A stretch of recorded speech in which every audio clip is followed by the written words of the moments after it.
คลิปนี้จะพามาสอมลำโพงรอละเนาะดอกซิมหา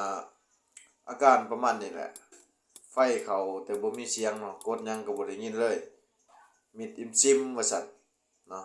ว่ามันสิได้หรือบ่เฮามาเบิ่งนำกันตัวจริงเนาะมาคันน็อตออก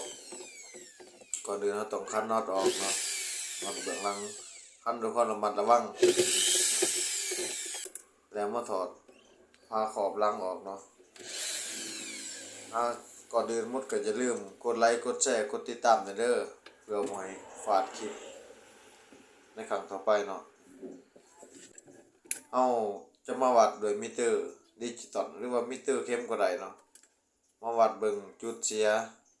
จุดช็อตเนาะแต่ว่าเครื่องนี่วัดเฮาสามารถแนมเห็นได้แล้วเนาะเพราะว่าICขยายเสียงนั่นหมายเนาะผมปกติวัดหลายวัดน้อยนึงเนาะเฮาจะมาเปลี่ยนใส่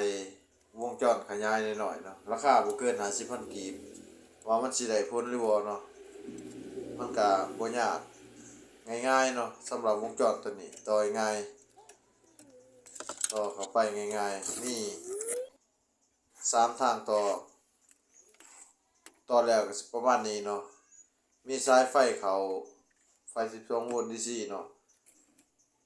อันนี้ก้าวเสียงนะ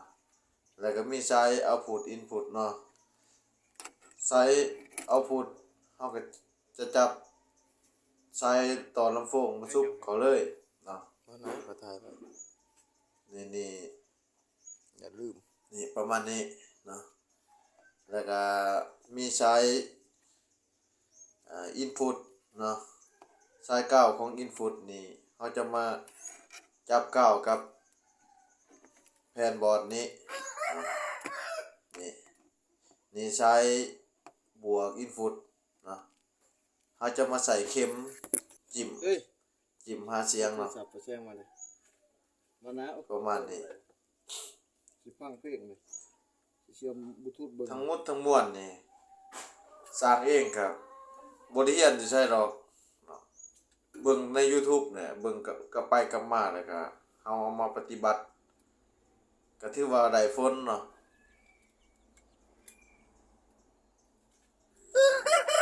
ประมาณนี้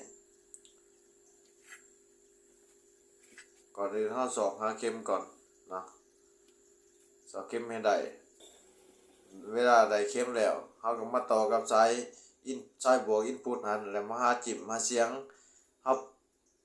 ฮาเปิดบลูทูธเปิดเพลงไว้เลยเนาะจำไปบนมันมีเสียงมันจะมีเสียงเพลงออกมาเนาะเวลาเฮาจับมันสิมีจุดที่ว่าเสียงคอยเสียงแห้งเนาะ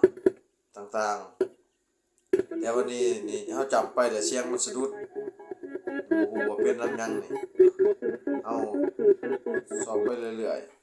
ๆเอามาเปลี่ยนสายสากเบิ่งเนาะหรือว่าเอามาเปลี่ยนเบิ่งอะแดปเตอร์เบิ่งว่ามันยังสะดุดคือเก่าบ่เสียงเนาะเอามาเปิดบลูทูธ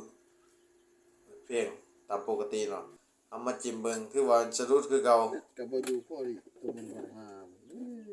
เป็นย้อนเป็นยาวของตัวเขาหรอกIC ที่มันใหม่เฮาบ่ได้ถอดออกเนาะ IC 4หาค่านี่แหละเฮาต้องมาถอด IC ตัวนี้ออกก่อนเนาะ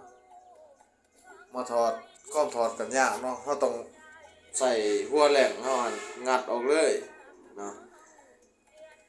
งัดออก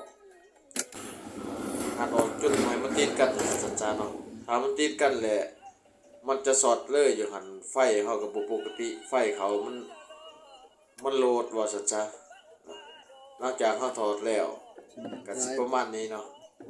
เอาประกอบเลยจิ้มเสียงยังได้เรียบร้อยแล้วเฮาจะประกอบเลยตัวนี้เฮาต้องหาหยังมาห่อไว้ทุกอย่างต่างๆมาห่อไว้ก็ได้เนาะเพื่อบ่ให้มันไปสอดกับแผ่นบอร์ดข้างในหั่น